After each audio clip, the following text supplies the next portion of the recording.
Tonight, Ontario will pause a controversial anti-tariff ad, but not before the first World Series games kicking off right here at Rogers Centre. High tariffs inevitably lead to retaliation by foreign countries. The ad caused Donald Trump to suddenly call off trade talks with Canada, a stunning surprise. We can't control the trade policy of the United States. We break down Trump's beef with the ad and whether the ad itself holds up. An Ontario judge throws out 3 first-degree murder charges over how the accused were treated behind bars. Where was my loved one rights? Why other cases could be in jeopardy. High drive to deep right center field. And breaking tonight, the Blue Jays win Game 1 of the World Series with fans across Canada behind them. And now Kirk lifts one to left center. Plus, what it takes to hit the perfect homer and why they're becoming more common. From CBC News, this is The National with Chief Correspondent Adrian Arsenault. Thanks for joining us. We're here just steps from the Rogers Centre in Toronto. What a night. The Jays unstoppable, taking the first game in their first World Series in more than 30 years. But we begin with more breaking news on an ad that ran during the game tonight. Late tonight, Donald Trump said he has no plans to meet with the Prime Minister. He is angry over the ad that has suddenly become central to the trade war. Over the long run, such trade barriers hurt every American worker and consumer. Launched by the Ontario government, running on American airwaves, it invokes the words of iconic Republican President Ronald Reagan against Donald Trump's signature policy, tariffs. It is fair to say the ad really bothered him. Trump says he has terminated trade talks with Canada over it. Now, Ontario Premier Doug Ford says he's pulling the ad on Monday after it's watched by millions of viewers tuning into the World Series this weekend. Despite that, Trump doesn't appear to be budging. Ashley Burke now with the ad and the fallout. High tariffs inevitably lead to retaliation. This is the ad millions of Americans watching the World Series will see for the last time this weekend. Ontario's premier is pressing pause after angering Donald Trump. Markets shrink and collapse, businesses and industries shut down. This anti-tariff ad uses the voice of a famous former Republican president against the current one. America's jobs and growth are at stake. It drove Trump into this stunning late-night post, declaring all trade negotiations with Canada are hereby terminated, bringing talks to a crashing halt. And a lot of progress has been made. And we stand ready to pick up on that progress and build on that progress when the Americans are ready to have those discussions. The Prime Minister spoke to Doug Ford, who posted afterward that Ontario will pause its U.S. advertising campaign effective Monday so that trade talks can resume. But so far, no sign from Trump's team that talks are back on. I think there's been frustration with the behavior of the Canadians, the demeanor of the Canadians, the positions of the Canadians, and so it's probably a good time to take a break for a little while. News of the fracture making it all the way to the Vatican. Two countries that were once considered the closest allies at times become separated from one another. When is he going to deliver on his promise with a deal? The opposition seizing on what they say is Carney failing on his signature promise to stand up to Trump. We ask the Conservatives, rather than talking down Canada, to stand with us. This former advisor on Canada-U.S. relations says that keeping Ontario's ad running strategically made sense. The voice of Americans to the White House will always be far more effective than any Canadian, up to and including the Prime Minister. With Manitoba's premier backing that up. Keep the ads on TV. They're effective, and this country is behind you. BC's premier announcing he's making his own ad aimed at the U.S., saying the Americans need to hear Canada's anti-tariff message, but Alberta's premier said she's glad Ontario's suspending his campaign. And Ashley, what about Donald Trump? We know he responded quite late tonight. Yeah, Adrian, the president just weighed in, calling the ad crooked and possible AI. Trump told reporters that pulling the ad is playing dirty and said that he can play dirtier than that. The president also said that he has no plans to speak or meet with Carney, as both leaders are now in the air flying to Malaysia for the same summit. Well, that'll be interesting. All right, thank you. That is Ashley Burke in Ottawa. Chief political correspondent Rosemary Barton joins us now. So, Rosie, let's talk about the cause of this, because we heard Trump's top economic advisor suggest this was really less about the ad than about frustration with Canada broadly in the trade talks. Listen, Adrian, it definitely took the government by surprise, all of this, in part because Donald Trump first mentioned that he had seen this ad earlier in the week. So it was somewhat of a delayed reaction on his part. But sources tell us that it was indeed the ad that triggered this response from the president and the decision to end trade talks. We're told there was nothing happening at the negotiating table or anywhere else. It was really about this ad using the words of another Republican president that seemed to get under his skin. So there was also some consternation, I should say, from the Prime Minister's office that this was caused by Premier Ford's actions, who's previously called for tougher action, but has also been very supportive of the Prime Minister.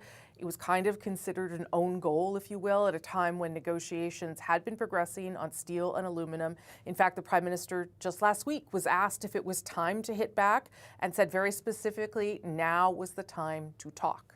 And I'm curious, what did you make of the government's public response?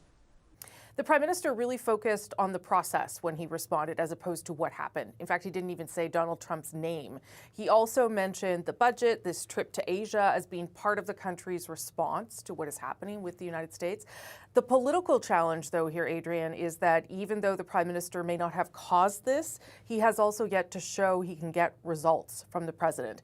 And given he was elected on that promise, he needs to demonstrate it as soon as possible. What has happened this week, was a setback for him and the country. Okay, Rosie, thank you. That's Chief Political Correspondent Rosemary Barton. With talks called off, many Canadian businesses, frustrated by the uncertainty, are making some changes. Nisha Patel shows us how they're pivoting and bracing for what comes next.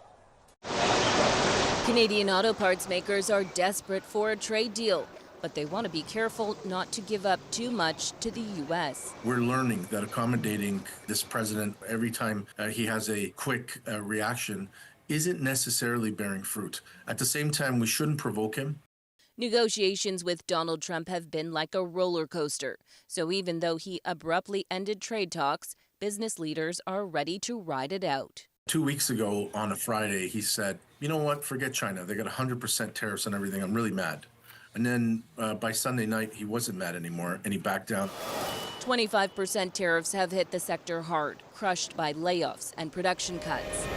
Forestry workers are in a thorny spot, too, as duties and tariffs on softwood lumber have jumped to 45%. 50% levies continue to weigh heavy on steel producers, though aluminum companies seem to be bouncing back. It's been a long haul. We're used to ups and downs. Aluminum producers have managed to shift 45% of their exports to Europe. And after exports south of the border dropped off in March, sales there are picking up because the U.S. needs more aluminum than it produces. Which means that the pain will be on the U.S. side and time will be playing on our side. Still, some small businesses not even subject to tariffs are on edge. Calgary-based Tapmaster sells faucets, concerned they could be sucked in at any time. It's low-key terrifying when you're looking at your single largest export customer and just largest customer base in general becoming such an uncertain market. With U.S. sales down 30% since March, the company is also looking to Europe and Asia. In a year's time, we might not really be that reliant on the U.S. market. Many businesses changing plans, knowing that the dizzying ride is far from over. Nisha Patel, CBC News, Toronto. Okay, well, breaking news now about the World Series, where that ad is playing tonight. The Toronto Blue Jays have won the first game in a very big way, beating the Los Angeles Dodgers 11-4. First time in the World Series in 32 years. Pretty good start. The 2-2. It is over.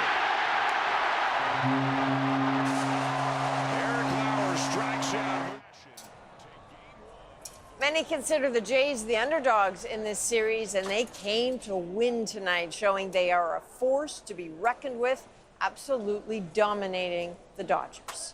So Thomas Daigle is inside the Rogers Center. What a game that was, my friend. Oh, yeah. Could you have expected a better result from the Blue Jays?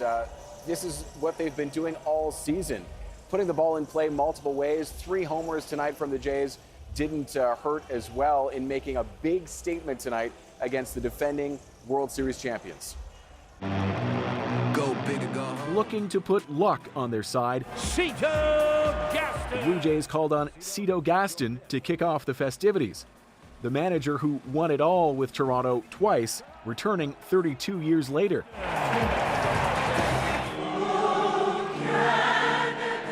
Fans waiting 3 agonizing decades to again feel the thrill of this moment. One by one, we got this. I have a good feeling about it, though. I think we're going to take it. Gates opened extra early as that blue wave came flooding in. Let's go, Blue Jays, let's go! I'll go Jays in 6. Canadians from all over. Came from Halifax. A lot of Newfoundlanders here tonight, which we love. Here to witness the World Series and a win. I'm feeling good. I think we're Jays in 6. What's your expectation for the World Series? Wait a minute, Dodgers cap. Bro, Dodgers in 5. Jays in 6, Jays in 6. Dodgers in 5 all the way. Jays in 6, woo! With Shohei Ohtani standing at the plate. Jeered by Toronto fans, Dodgers superstar Shohei Ohtani leading off for LA, facing rookie Trey Savage, who struck him out swinging. Within minutes, Bichette's bat roaring back to life, in case there was any doubt. First and second, 1 out. The Dodgers, in the second, quick to remind everyone why they're the defending champions. Oscar Hernandez is on his way home. Sending home former Blue Jay Teoscar Hernandez for the first run of the game. But wait a minute. Fourth inning, Alejandro Kirk gets the offense going for the Jays. Here's Varsho, who flied out to center with the bases loaded. Followed up by Dalton Varsho. And this. And he hits a ball hard to center field. A 2-run blast to tie up the game. It is gone! Fast forward, bases loaded for Toronto's Addison Barger in the 6th, and he blows the game wide open. High drive to a pinch hit grand slam. Addison Barger does indeed blow it open. The dome may be closed, but that one set the roof on fire.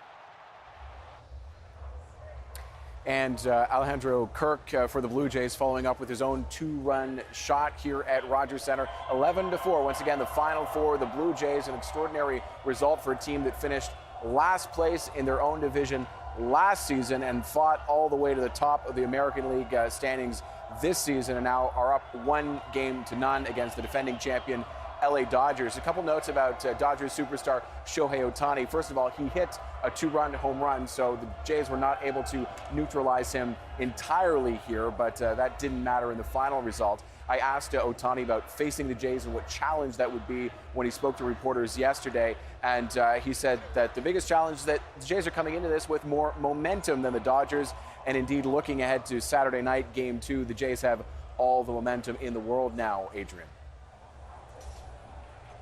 All right. Thank you, Thomas. That's Thomas Daigle reporting from inside the Rogers Center. So this World Series is also a moment of national pride. You see that everywhere. There were watch parties across the country, including in Toronto's Nathan Phillips Square, and that's where Sheehan Desjardins is tonight. Well, certainly the outcome so many fans here were hoping for. They're starting to leave after a Jays win. We have watched the anticipation build here tonight. Some people got here as early as 2 o'clock. It rained on and off, but the energy, it just kept on building. I'm here with some fans now. Tell me, what did you think of the game? I loved it. This is actually the first MLB game that I've watched full way through. I'm from Manitoba, but if anyone asks, I'm a lifelong Jays fan. And what about you? What did you think? It was also my first game tonight, and as an Albanian, I didn't really know much about baseball, but to be honest, Blue Jays go all the way, baby. We're going to get all games. We're going to win it. And are you now a Jays fan as well? 100%. Go, Jays, go! And one more. Yeah, I've watched a few games in Rogers Center, so I kind of knew what's going on, and this was just absolutely amazing. I couldn't believe it. And it was a big win, and the crowd was loud. What did everyone think of the energy? The energy was great. I love the fans. I love the Jays. Let's go, baby. Let's go.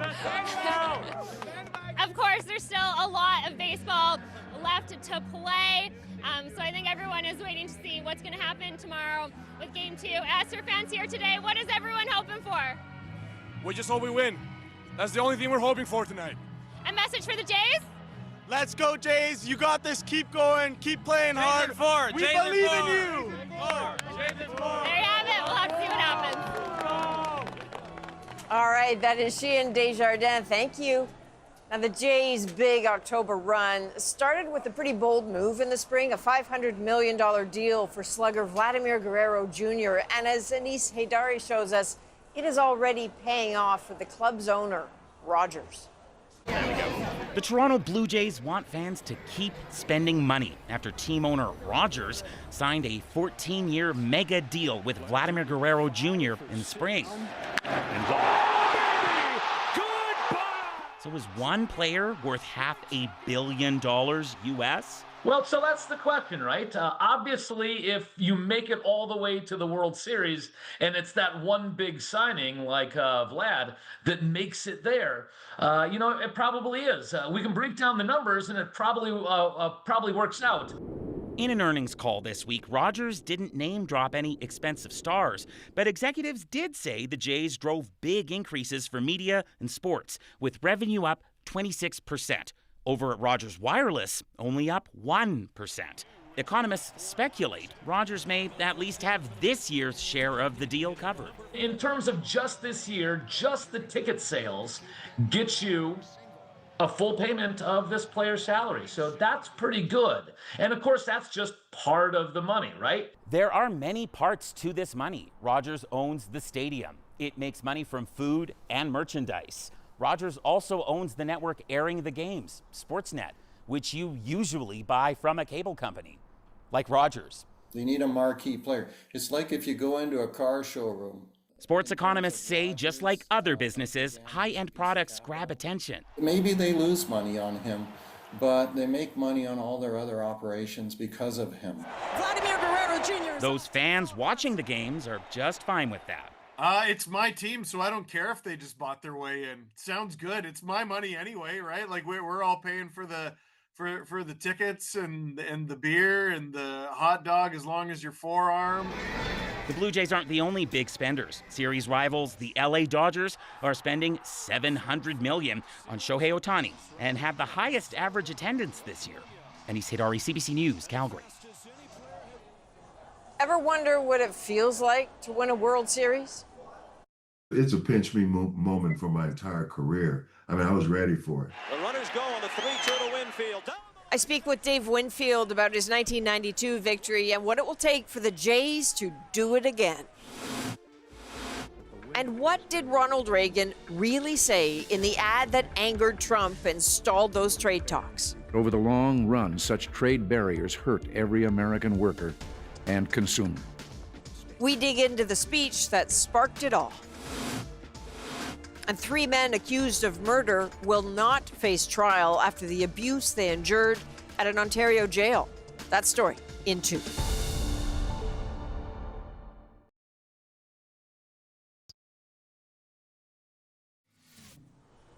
We're outside the Rogers Centre tonight in downtown Toronto for Game 1 of the World Series. The city really amped up as the Blue Jays go all in against the LA Dodgers. More on that soon, but first, some other critical news to get to. Groups representing medical specialists and doctors in Quebec say they're taking the province to court. They're challenging new legislation that comes amid stalled contract negotiations. It links a portion of doctors' pay to performance targets. The province says the bill aims to improve access to health care, but opponents warn it will worsen the shortage of doctors. The bill also includes hefty penalties for those who boycott it. In Ontario, 3 men accused of murder had their charges stayed after being caught up in a multi-day jail strip search. A judge ruled the incident violated their rights. As Philip Lishanok explains, it's just one of several cases that may be upended. After an inmate attacked a correctional officer, this crisis intervention team came down hard in Maplehurst Correctional Complex. Prisoners were stripped down to their underwear, their hands zip-tied, left to sit on the bare floor, in some cases for days. An Ontario judge has now stayed first-degree murder charges against 3 of the inmates, saying their charter rights were violated. In his ruling, Superior Court Justice Clayton Conlon wrote, "The unthinkable has come to pass," and that the 3 men were subjected to torturous state actions at the Maplehurst Correctional Complex in December 2023.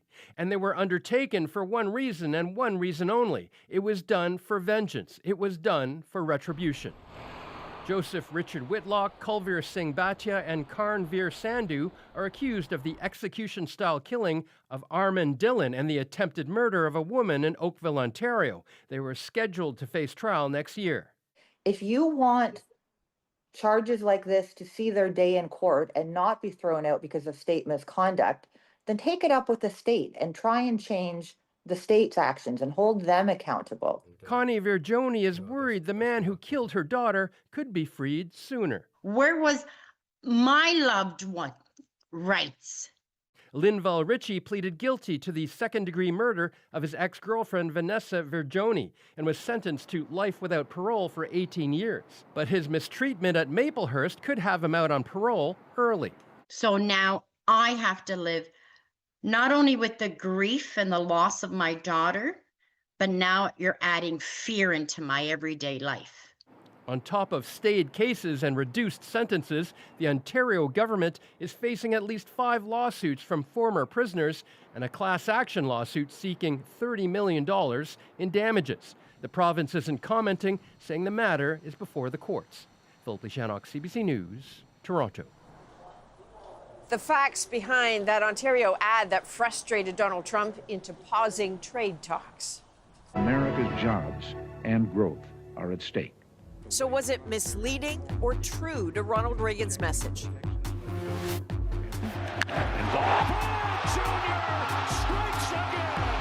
And the science behind the swing, what it takes to hit one out of the park. The National breaks down the story shaping our world. Next.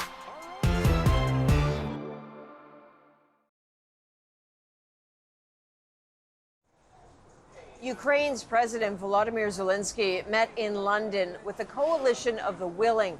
That includes more than 20 nations, including Canada, which are focused on supporting Ukraine as war drags on and planning for peace later. Briar Stewart takes us through the details from London. A group of Ukrainians greet Volodymyr Zelenskyy outside of 10 Downing Street. That came after Ukraine's president received a royal welcome from King Charles at Windsor Castle. Zelenskyy is in the UK for a meeting of the so-called Coalition of the Willing. So our plan is to make strong steps together. The group is made up of around 20 countries, including Canada. They're focused on helping Kyiv, including by trying to come up with security guarantees if there is a ceasefire. But the prospect of that feels far off. In Kherson, officials said 2 were killed and dozens were injured in this attack. In recent weeks, Ukraine has stepped up strikes on Russia's oil and gas sites and got some help when the U.S. sanctioned 2 of Russia's largest energy companies. The sanctions will starve them of revenue and significantly increase the pressure on Putin. But the Trump administration hasn't given Ukraine its long-range Tomahawk missiles to strike further inside Russia. We still can't determine for sure on whose side Trump is. But Mykola Beleskov believes the fact that the missiles are being debated is promising in itself, because the U.S. has denied Ukraine other weapons before, then given the green light.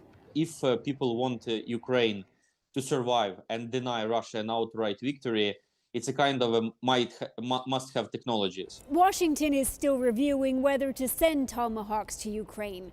Earlier this week, U.S. President Donald Trump canceled an anticipated meeting with Russia's President Vladimir Putin because he said he thought it would be a waste of time. Briar Stewart, CBC News, London.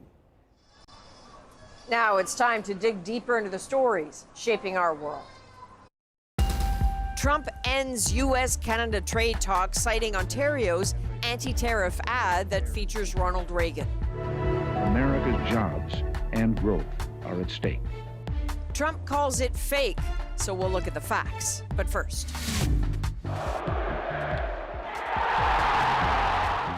that blast helped the Jays get to the World Series. We'll look at the science behind home run swings. It's here, whip, letting the bat do the work. No arms, no arms.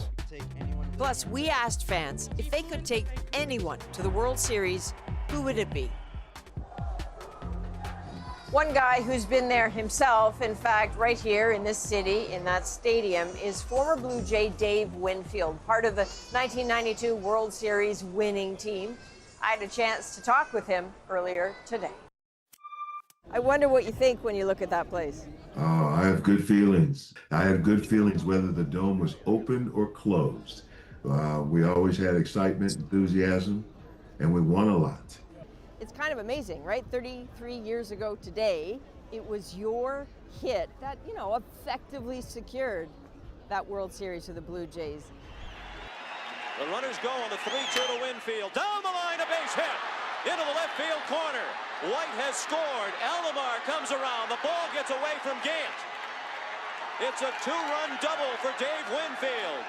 Is that still a pinch me moment for you?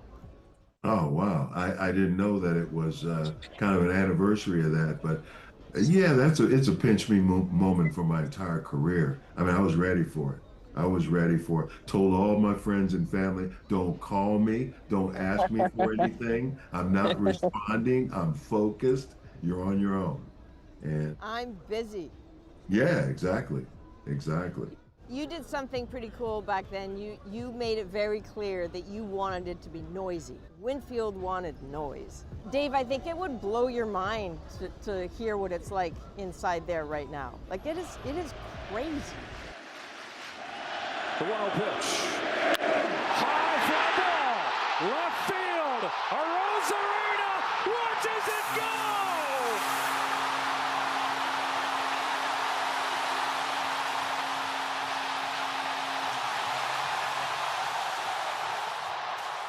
What does that do for you as an athlete? It's a whole lot better than being on the road. Boo, you stink, you're terrible. Or everybody's pulling against you. But when they're for you, it's almost like, I don't know, going down a ski slope, you got momentum, and it's just very, very helpful. You want people on your side. I think of you as our ringer because you're a forever Blue Jay, but you live in LA, so you know things. What does this team need to do to win? I'm gonna be straightforward with you. The Blue Jays are up against a behemoth. They've got some great players who have been there. I mean, they're in the playoffs, let's say, of the last decade, 8 or 9 times. Yeah. So they're battle tested. However, I think that if the Blue Jays play together, ride that momentum of the fans, and just execute, it's not a lost cause, believe me. I have one last question for you because I'm old enough to remember that crazy moment in August of '83. Dave Winfield was flying high last night when his baseball team beat the Blue Jays in Toronto. He had 3 hits, 2 baseballs, and a seagull. Poor old Dave Winfield accidentally killed a seagull, and the Toronto police hauled you in to the shock of the city. What happened when the cops pulled you in? Well, I hit the bird on the field during the game after a session of playing catch, and the inning started. And people were booing me during the game, and I remember getting a double or a home run. And so I was the hero of the game doing an interview. And my manager came down and said, "Dave, you got to hurry up," because we were leaving town that day. Mounted police are waiting for you. So I thought it was a joke. And then I came up there. Someone filed a complaint, cruelty to animals. And they took me down, and I had to pay some money. And then I met up with the team. They kidded me for the rest of the year about that stuff. But who would have known that we could turn lemons to lemonade years later. 83, that happened. 92 was the best. Right on. Well, come back anytime. There will be no police. I mean, I hope. Just to escort into the ballpark. As it should be. Yeah, there you go. Right on. Thank you, sir. The World Series was a defining moment in Winfield's career, but what about for fans? These games hit close to the heart. They can stir up all sorts of memories. So CBC's Trish Leparec took to the streets with a national envelope, and inside that envelope, this question. You could take anyone living or dead to a World Series game. Who would it be and why? You got me at a good time. My grandpa. He just passed at the end of August. He's the one who introduced me to the sport of baseball. He got me my first bat. Yeah, absolutely him, my grandpa. Can we ask you a question? We're from CBC The National. A question in that envelope. You're making me tear up. If you could take anyone living or dead to a World Series game, who would it be and why? I'd probably take my uncle because he's a huge Jays fan. Where's your uncle? Bring him up. He's right there. I mean, the tickets are way too expensive. He just came here from Calgary to watch this game. So are you guys giving us tickets or? I wish. Other than my dad, I would have to say Babe Ruth. Absolute legend. Would love to have a beer with him. I would take Grandma. When they won the pennant in '92, my mom took us to the game, and we were like way up in the nosebleeds, and good memories. How did it feel like to be there in '92? Well, I was 9, so I don't really have. I just remember my mom bought me Gushers candies, and it was the greatest day ever. Of course, my son. And why is that? Listen, he's young. I'm trying to get him to continue to love sports. We only have one team in Canada, so Blue Jays all the way. Yeah, we flew in from Vancouver this morning, so just to be here, it's a special atmosphere. This team, the success, this has been the best month of my life. My dad, because he saw them win both World Series. Wow. 100%, yeah. Is your dad still? No, he is not. So that's why I would take my dad, 100%. Let's go Blue Jays, bring it back home for the first time in 32 years. Bang. Yeah, yes, please. Have you ever dreamed of hitting a home run, wondered how on earth do you do that? Well, Eli Glasner was curious too, so he went searching for answers about the science of the swing. When it comes to baseball, the home run is baseball at its best. Because home runs represent strength.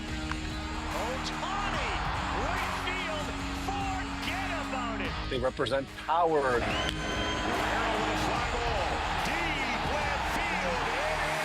They represent virility. And if I've learned anything from TV, it's not that hard, right? Hitting is not about muscle. It's simple physics. Calculate the velocity v in relation to the trajectory t, in which g, gravity, of course, remains a constant.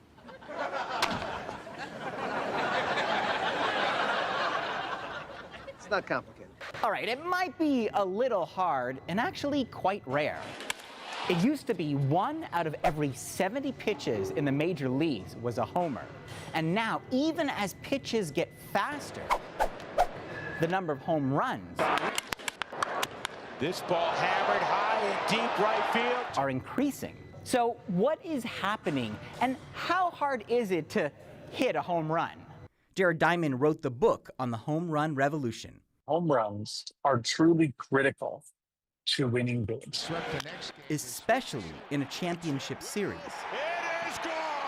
You're saying the pitches are getting faster, and because of that, it is a risk, but batters are willing to take the big swing and hopefully get contact and get that home run. And it's because stringing together hits, right? I'm going to have a single, I have another single. If you're only hitting singles or even doubles, you might need 2 or 3 hits in an inning. But hit a homer like George Springer in Game 7? High fly ball, left field, Arozarena watches it go! Brings in the runs regardless of the defense, a guaranteed game changer. So what's changed to trigger more home runs? Well, according to a study commissioned by MLB, a couple things, beginning with this. The baseball itself, the actual ball, was behaving differently than it had in the past. It was more aerodynamic than it had been. Another big factor, changing the swing. Players were taught to swing level, even to swing down. The goal was not necessarily a home run, it was just to hit a line drive. And if you happen to get under and hit it over the fence, that was a nice bonus. But in the do-or-die championships, And a swing and a fly ball to left field. In the postseason, a higher percentage of runs are scored by a home run than even in the regular season. Batters are swinging differently to maximize power, sometimes at the expense of other things. all right, so the swing is changing, but just how hard is it to hit a home run? We're going to be working on getting hip drive. For 30 years, Doug McKean has been coaching up-and-comers like Ontario Nationals player Tristan Park. It's here, whip, letting the bat do the work. No arms, no arms, no arms. The former science teacher has a firm appreciation for the physics of home runs that starts with the ball rocketing from pitcher to plate. From when it leaves the pitcher's hand till it'll be to you is 0.38 of a second. So less than half a second. In the time it takes to blink, players are judging the ball and committing to swinging. But it's not just how you hit it, but where. This is what's called the sweet spot of the bat. Only that big. Yeah. But if I can meet the ball with this green stripe in the middle of my bat, This tiny green stripe with the ball that's traveling 96 miles an hour. Okay. And I can meet it on the right spot on the ball, it'll be a home run. That's right, it's not enough to hit the ball. He says ideally for a homer, you need to hit the ball in the right spot. I want to attempt to hit the ball slightly below middle. Where is that on that ball? The blue dot. Hit the ball on that magic spot and you create something special, backspin. Backspin will cause the ball to rise. It will get the ball to carry maybe another 30 to 50 feet further. As you come through, you'll notice how easy it is to release your bat. And if you apply all these concepts together, the angles, the mental game, I want you to watch it as it comes in and pay attention, Eli, to how much the ball is dropping. With a little coaching, and even with a guy more used to watching blockbusters than baseball. Relax, loosen up your grip. Beautiful. There we go, home run. But beyond the mechanics or the science, in the movies,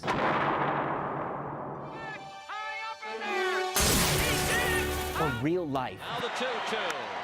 Well hit down the left field line. Way back and gone! There's something magical about making that ball sing. Stairs rips one into the night. Just ask Matt Stairs, the Canadian and former Blue Jay who holds the record for most home runs as a pinch hitter. He's noticed the change in the game. Now the long balls is taken over. But Stairs, who hit a critical home run to put the Phillies in the World Series, says there's nothing like it. It's a pretty sweet feeling. You know, run around the bases, especially in big situations. It's almost like you're floating around the bases and you're touching the pillows for the home plate. A dreamlike scenario where physics and fate meet.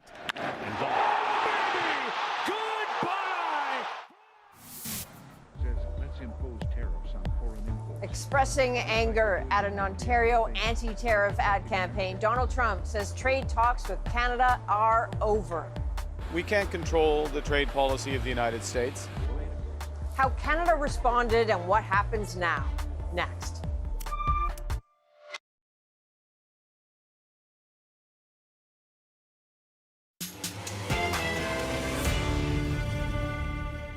Why Ontario's anti-tariff ad has Donald Trump fuming and Canada-US trade talks up in flames. I think the frustration has built up over time. The ad suggests Ronald Reagan wouldn't support Trump's tariffs. Trump says it's fake and out of context, but is it? Well, you be the judge. Ashley Fraser compares Ontario's ad with the 1987 Reagan speech the ad leans on. Okay, I bet you weren't thinking the 1987 Ronald Reagan speech would cancel US trade talks with Canada, right? But here we are. Donald Trump has called the Ontario government's ad using Reagan talking about tariffs fake. And the Reagan Foundation says the ad has misrepresented the address. So let's compare. First off, the speech isn't fake, though it is edited. As you'll hear, the lines are used verbatim. Here's the ad. High tariffs inevitably lead to retaliation. And here's Reagan's speech. High tariffs inevitably lead to retaliation. Now, in the 1-minute ad, the order of some of the lines have been changed. For example, the opening line of the ad.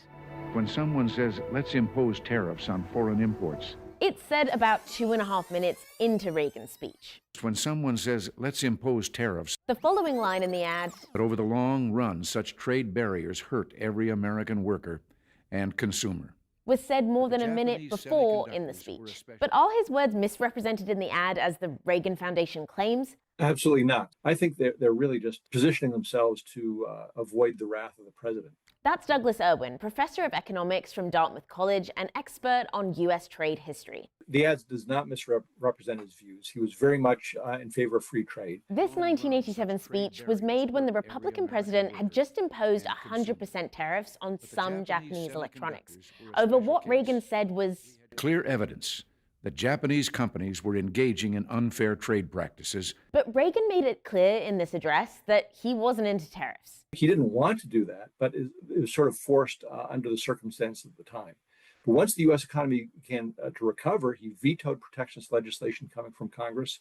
He opened up these trade negotiations with Canada and other countries to lead to freer trade. So what about Trump's claims that Reagan loved tariffs? No, actually, Reagan was a free trader. Sometimes people say, well, he was like Trump because he imposed the protectionism on the auto industry in the early 1980s. But once again, he did so reluctantly, whereas Trump is very enthusiastic and says this will be great for America. And that 1987 radio message wasn't the only time the Republican president spoke out about tariffs. In 1988, Reagan said protectionism should really be called destructionism, due to the economic harm it can cause. America's jobs, America's growth, America's future depend on trade. Trade that is free, open, and fair. So why has Trump called out this ad? Those ads are invoking sort of a Republican hero, Ronald Reagan, who still remains popular. But unfortunately, Trump's policies are so different from Reagan's that he doesn't like the comparison so much when the contradictions between the two are pointed out to him. Ontario Premier Doug Ford says he will pause the controversial ad in the hopes trade talks can resume, but he won't pause them until Monday after it's featured during this weekend's 2 World Series games. Coming up, an interview with the National gets cut short thanks to a surprise guest. Getting a call no, from just no. Okay. Of course, A Jays legend and his soft spot for pie in our moment.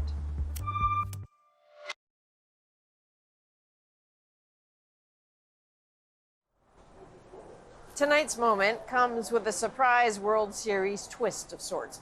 Our producer Lily was chatting with the owners of Wanda's Pie in the Sky. That's a Toronto bakery pretty famous for making Joe Carter, the famous Blue Jay, a coconut cream pie before his 1993 World Series winning home run. Anyway, Lily was having a conversation with the owners about the pie when something beautifully unexpected happened. And that little slice of Blue Jays magic is our moment. Our office manager came to us and said, by the way, Joe Carter is on the phone. The only Joe Carter I know is the Joe Carter. She goes, yes, the Joe Carter. He had our coconut cream pie. Said if I could make him one and bring it down to, which was at that time the Sky Dome. that was Game 6, the morning of Game 6. Yeah. The most important part was that actual game-winning home run, which of course was fueled by the coconut cream pie. Touch 'em all, Joe. And Getting a call no, from just say no. Okay. Of course. Hi. Oh my gosh, really? He got us both on here. He's eating coconut cream pie. Well, hello, Mr. Carter. Thanks so much for joining me. Hey, no problem. But you interrupted my eating. I'm trying to eat my dessert. Back in 1991, we didn't find too many pies like this in the States. We started out with the coconut cream pie. I fell in love with it. It was like the day before the last game, and I needed some pie. So they sent the coconut cream pie over. And it's the pie that won the World Series. What are the chances of that happening, of having a moment in the middle of a moment? Firstly, good on you, Lily, but also thank you, Joe Carter, for just showing up. They haven't seen him in years, and they weren't expecting him today. He did get some pie, and by the way, he is throwing out the first pitch at tomorrow night's game. That will be fueled, again, by another coconut cream pie from Wanda's Pie in the Sky. From all of us at The National, thanks for being with us. I'm Adrienne Arsenault. Take care.